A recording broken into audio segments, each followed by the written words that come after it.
Hello and welcome to another update video about RUNE. RUNE is one of the few coins that's currently doing a bit of a pullback actually. So we are talking about two support areas there for two directly bullish counts. And I also talk about what is the level that helps us to distinguish between these two wave counts. First of all, in the main count or the main thesis is that a fourth wave bottomed here on the 23rd of January. That's the main thesis, yeah. And against that level, the focus is on higher. Well, not really against that level, but actually against the $4.20 level. So $4.20 is the level that distinguishes between generally bullish and short-term bearish, in which we might retest probably down here the $3.14 level. So there is the main thesis, which suggests that this fourth wave already bottomed. In the alternative, the fourth wave is still unfolding. The dividing level is $4.20. So it's very simple, but it can become a bit more complex now that we take a look at the microstructure. So let's talk about now the two versions or variants of bullish counts that can play out as long as the $4.20 level is holding.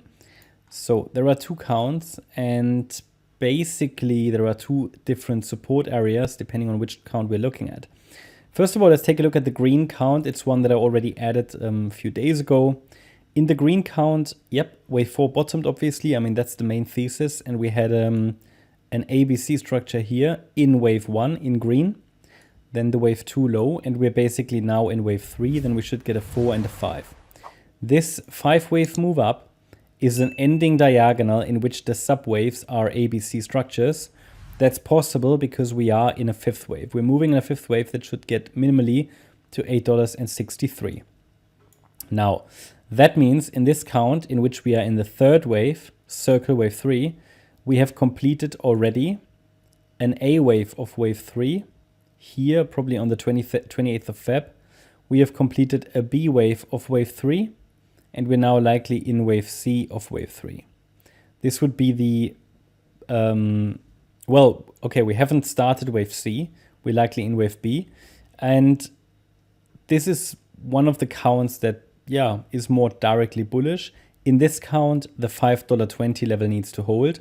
So that is the dividing factor, the dividing level between this green count and the white count, which is also bullish, just allows for a bit more of a pullback, okay?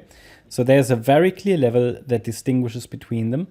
As long as we're holding 5.22 or $5.20, the green count definitely has a chance, and you could say it's leading, because if it turns around before even touching 5.20, then it's probably the green count. But there's no sign that this B wave has bottomed, so we could still go a little lower in the very, very short term. Okay, now let's talk about the white count then. So in the white count, we have a wave 1 to the upside, like in the green count. The difference is that in the white count, we have 5 waves up instead of 3 waves up in the green count. So a 5-wave move to the upside overall is very similar, would maybe allow for a little bit more upside. And we're now in a wave 2 because the entire wave 3 then still has to happen. And then a 4 and a 5. So in this scenario, however, the price ideally touches at least 5.20, possibly even 4.92 or 4.61. However, shouldn't break below 4.21. So in brief, it just allows for a little bit more of a pullback. Okay. Now, how to deal with that strategically? Different strategies. One strategy that's possible for a pullback trader is to add step-by-step positions as long as we're holding above 4.20. And then, for example, if the green count plays out, the green count should be a 5-wave move in wave C. So we should see basically another 1-2 setup in wave C. That would allow for, so if that is clear, this would be the next setup and would provide some clarity that likely wave C is unfolding. And then it also allows for an opening of long positions with a tighter stop. 3, 4, 5. So it depends on the individual trader. You know, some people might want to add already here in the decline. Some people wait for the first 1-2 setup of wave C.